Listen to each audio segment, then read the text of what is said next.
Bible గ్రంథంలో నుండి యెషయా గ్రంథము 1వ అధ్యాయము 15వ వచనం. మీరు మీ చేతులు చాపునప్పుడు మిమ్మును చూడక నా కన్నులు కప్పుకుందును. మీరు బహుగా ప్రార్థన చేసినను నేను వినను. మీ చేతులు రక్తముతో నిండి ఉన్నవి.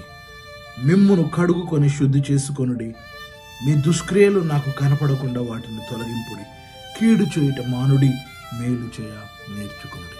ప్రభు మాట్లాడే మాటలు మనం చూస్తున్నాం. ప్రభు అంటా ఉన్నాడు, మీరు మీ చేతులు చాపినప్పుడు, చేతులు చాపడము ప్రార్థనకు సాదృశ్యం, చేతులు చాపడము ఆరాధనకు సాదృశ్యం, చేతులు చాపడము ప్రభు యొక్క సహాయం కొరకు ఎదిరి చూడడానికి సాదృశ్యం. ప్రభు ఏమంటా ఉన్నాడు, మీరు చేతులు చాపినప్పుడు నేను మిమ్మల్ని చూడక నా కన్నులు కప్పు.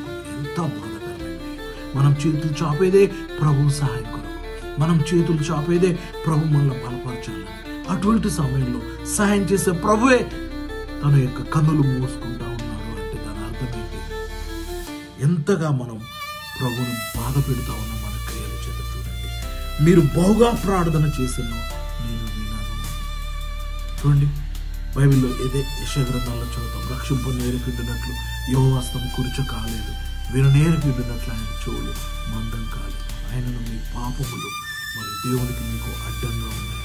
అందుకే ఇక్కడ కూడా ప్రభు అదే చెప్తాను, మీ చేతులు రక్తముతో నిండి ఉన్నాయి.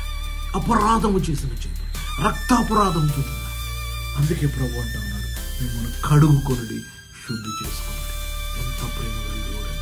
అందుకొరకే కదా ఆయన పరలోకాన్ని విడిచి ఈ భూమి మీదకి వచ్చి 33.5 సంవత్సరాలు భూమి నుండి నీ పాపం కొరకు, నా పాపం కొరకు కల్వరి శిలువలో తన యవ్వన కాలపు ప్రశస్తమైన రక్తాన్ని చిందించి ఆ రక్తంతో ప్రభు మిమ్మల్ని శుద్ధి చేసుకొని పవిత్రపరచుకోండి అంటూ ఉన్నాడు.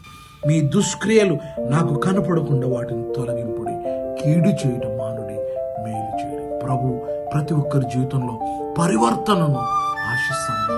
మీరు, నేను, ప్రతి ఒక్కరం పరివర్తన చెందాలి. కీడు చేయడం మానుడి, మేలు చేయడం. మేలైన మార్గం ప్రభు చూపించిన మార్గం, పరిశుద్ధమైన మార్గం, నీతి మార్గం. ఆ మార్గంలో మీరు, నేను నడవాలని ప్రభు ఆశిస్తున్నారు.